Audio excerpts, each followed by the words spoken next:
কেমন আছো তোমরা? আশা করছি ভালোই আছো, কি তাই না বলো? আচ্ছা, আমার ভালোবাসাটা নিও, সেই সাথে আমাকে ভালোবাসা দিও কিন্তু। আচ্ছা, ভিডিও শুরুতে আর একটা কথা বলিনি, সেটা হচ্ছে আমার ব্লগটা যদি ভালো লাগে তাহলে আমার চ্যানেলটি অবশ্যই সাবস্ক্রাইব করবে সিম্পল সীমা ইউটিউবে। আর যারা ফেসবুক অ্যাকাউন্ট থেকে দেখছো তারা কিন্তু একটু ফলো করে পাশে থেকো। তোমরা এখন দেখছো কতদিনের, মানে বৃহস্পতিবারের ভিডিওটা দেখছো, আজকে ঠিক সময় আপলোড করতে পারিনি গো। আমার মানে ওই দিন না এতটাই মনটা খারাপ ছিল না, কোনোভাবেই কিছু ভালো লাগছিল না, সত্যি খুব কষ্ট করেছি ওই দিনটা। কিন্তু জানো তো, আমি যেই মানে ছোট বড় যে ভিডিওগুলো আপলোড করেছিলাম তার মধ্যে থেকে যে কমেন্টগুলো আমি পেয়েছি, কমেন্টগুলো পেয়ে আমার খুব ভালো লেগেছে। বুঝতে পেরেছিলাম যে না, আমাকে ভালোবাসার মানুষও এখানে আছে, তাদের খারাপ লাগছে আমার হাসি মুখটা বাদ দিয়ে কালো মুখটা দেখে। বেশ অনেকদিনই তো হলো, কাজ তো অনেকদিন ধরেই করছি এখানে, একটু একটু করে সবই বুঝতে পারছি, সকলকে চিনতেও পারছি গো, কে কাছের কে বাইরের আর কে বলে আমি আছি সবই বুঝতে পারছি। তাই ভিডিওর এই পর্যায়ে এসে না বলে পাচ্ছি না, অসংখ্য ধন্যবাদ জানাই তাদের যারা আমাকে এত ভালোবাসো, কেয়ার করো আর প্রতিদিন কমেন্ট করছো।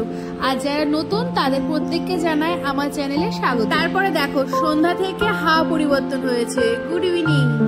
যাওয়ার সময় তো দেখলে দুজনে গেছি, আর যখন ফিরে আসবো তখন আমার কর্তামশাই গেছিল। ওই যে একটু রাগ হয়েছি তো, সে মানটা তো ভাঙাতে হবে বলো, তাই গেছে। যাওয়ার পরে মঞ্জিরিসে নিয়ে গেল, আমার কিছু কেনাকাটা ছিল সেগুলো করেছি, কিন্তু বললাম না মানে মনটা এত খারাপ ছিল, সমস্ত কিছু শুট। আজকে না দুটো নতুন ফ্লেভারের পেস্ট্রি ট্রাই করেছি, বেশ ভালো লেগেছিল, কিন্তু ওই ক্যামেরা করবো না তো, মনে রাখছিল তো অনেক।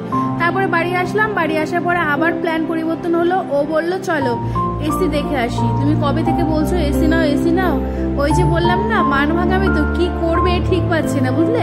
প্রয়োজন আমার অনেক আগে থেকে এসি। তারপরে চলে আসলাম এসি কিনতে।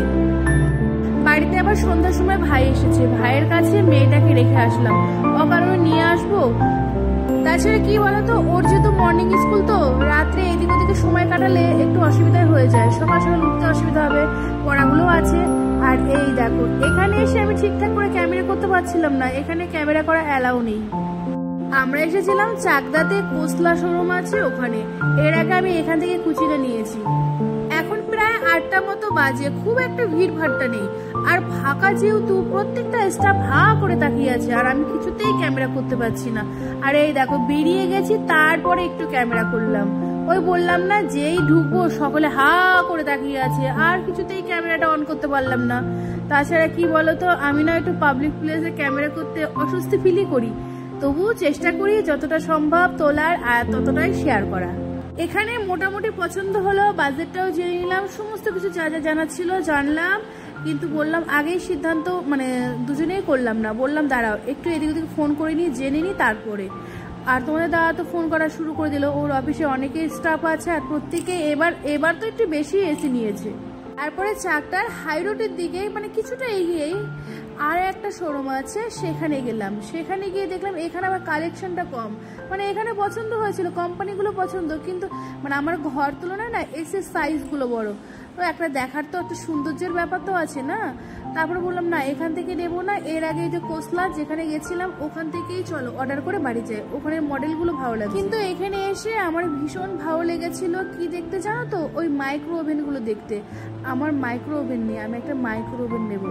এদিকে ও ওইদিকে অনেক কিছু দেখছিল আর সেই সাথে আলোচনা করছিল, আর আমি একটু কুলার পেয়ে একটু ঠান্ডা হাওয়া উপভোগ করে নিলাম।